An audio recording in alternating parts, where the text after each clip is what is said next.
Ada jenis-jenis zikir. Yang pertama adalah zikir mutlak. Zikir mutlak adalah zikir yang tidak terikat oleh waktu, tempat, dan keadaan. Duduk, berbaring, berjalan, berdiri, ini kapan aja berzikir. Kata Bunda Aisyah, adalah Rasulullah SAW selalu berzikir mengingat Allah dalam semua kondisi. Ini namanya zikir mutlak. Yang kedua adalah zikir muqayyad, zikir yang terikat, yaitu zikir yang terikat dengan waktu, tempat, keadaan, seperti zikir pagi, sore, zikir mau pergi, kan mau pergi ada doanya, zikirnya, zikir hujan, ada zikir pagi sore. Ini luar biasa. Syarat zikir itu ajaib adalah zikirnya harus banyak. Kita tidak akan temukan ibadah yang disebutkan kata banyak syaratnya kecuali zikir.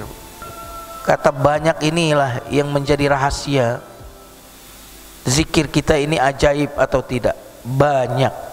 Seseorang bisa dikatakan telah berzikir dengan standar zikir minimal banyak, yaitu ketika orang itu membaca zikir yang sudah diikat dengan waktu, yaitu zikir pagi, zikir sore, yaitu saat lisan seseorang senantiasa basah dengan zikrullah di dalam setiap kesempatan, sebagaimana Ali Imran ayat 191, dalam semua keadaan dia menyebut Allah. Wah, ini zikir maksimal banyak. Karena kalau zikir sedikit, orang munafik itu juga zikir tapi sedikit.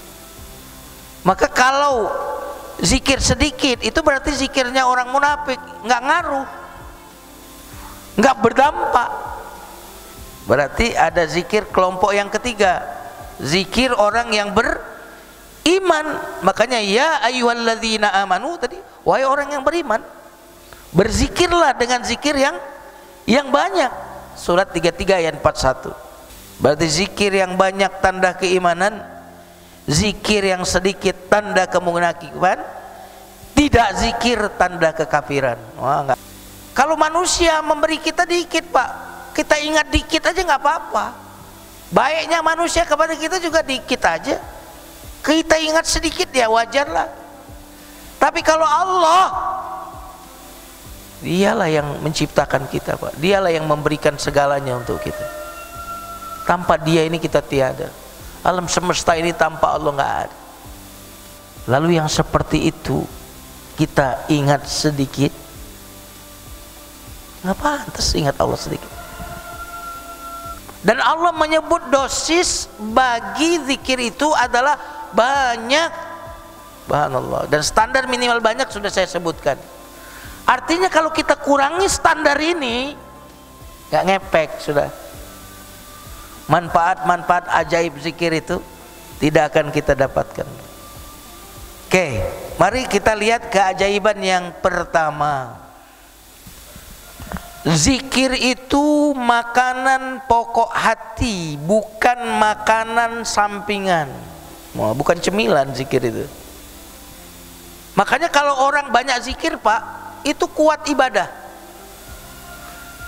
akan kuat karena kekuatan ibadah itu bukan di fisik tapi di hati. Makanya yang tua-tua bisa ke masjid, yang muda-muda nggak kelihatan. Kalau ibadah itu kekuatan fisik, mestinya yang memenuhi masjid kita ini anak-anak muda. Nah, kalau hati kita lemah,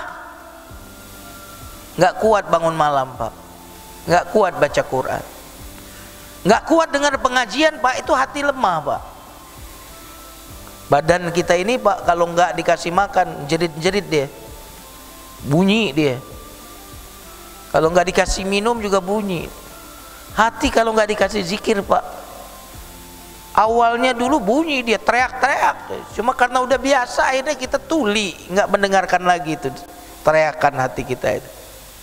Maka tanpa zikir hati akan melemah dan kehilangan untuk motivasi untuk beribadah. Tapi kalau dorongan yang lain-lain kuat, Kalau diajak ibadah tuh nggak ada dorongan. Kenapa? Hatinya sakit, gak dikasih makan. Kalau sakit hatinya melemah. Kalau udah kelamaan hatinya mati sudah.